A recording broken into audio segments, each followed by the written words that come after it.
The Etruscans of the early 7th century BCE were governed by an aristocracy in many of their communities. This separation of power between rich and poor can be seen, for example, in the gigantic tombs built by the wealthy at sites such as Cerveteri, or Caire as it's called. Although looting of tombs by Italy's highly effective tombaroli managed to clean out most of the Etruscan tombs long before modern times, a number of tombs were found intact.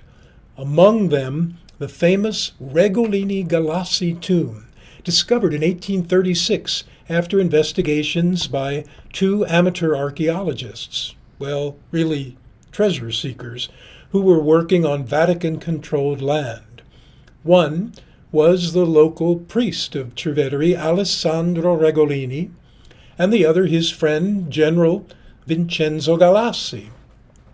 The discoveries these two fellows made were astonishing, revealing stunning gold artworks, the use of an alphabet which blended the age-old Villanovan unwritten language with the newly formed letter characters developed by the Phoenicians.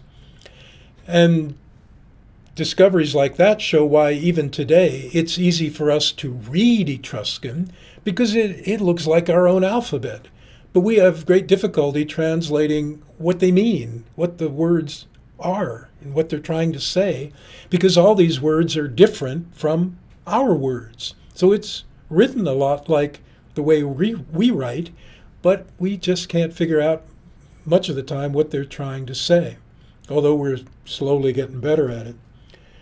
Cerveteri was one of the major Villanovan communities, which developed into an Etruscan city-state and an international trading center.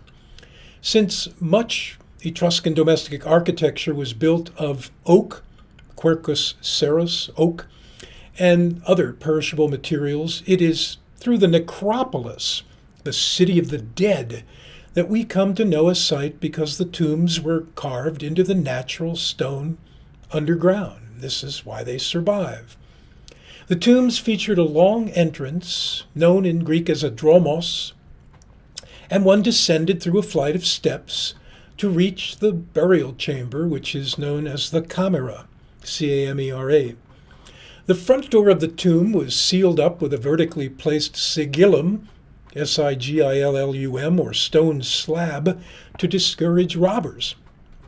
Reaching the antechamber right away, one could see a little hollowed-out area called an aula, or wing, which would be carved to the left and to the right of the entry door, right after you've come into the antechamber.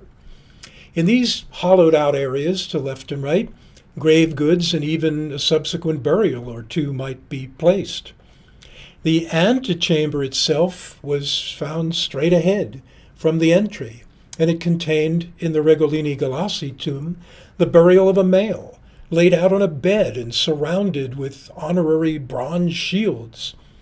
There were also iron spits used as money before coins existed. But this was just the antechamber, apparently a burial made subsequent to the one in the main back chamber. That back chamber contained the remains of a woman, but not just any woman, a woman whose name was perhaps Larthia, L-A-R-T-H-I-A, and who was Etruscan royalty.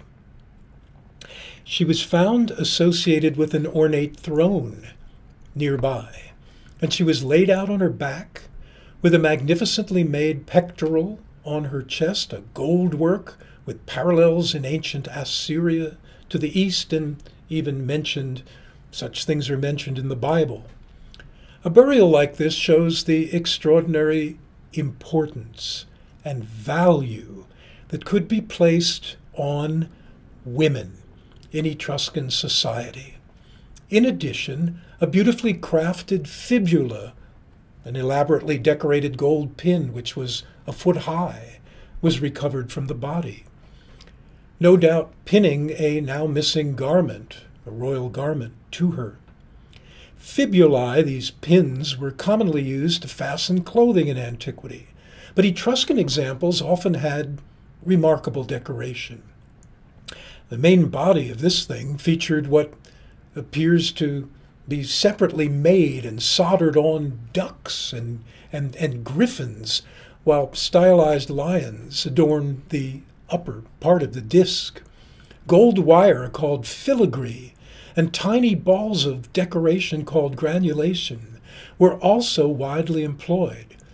Well, how did the Etruscans, who inherited their skills, metalworking, of course, from the Villanovans, how did they manage to create such magnificent gold work? Well, I was determined to find out, so I asked an expert.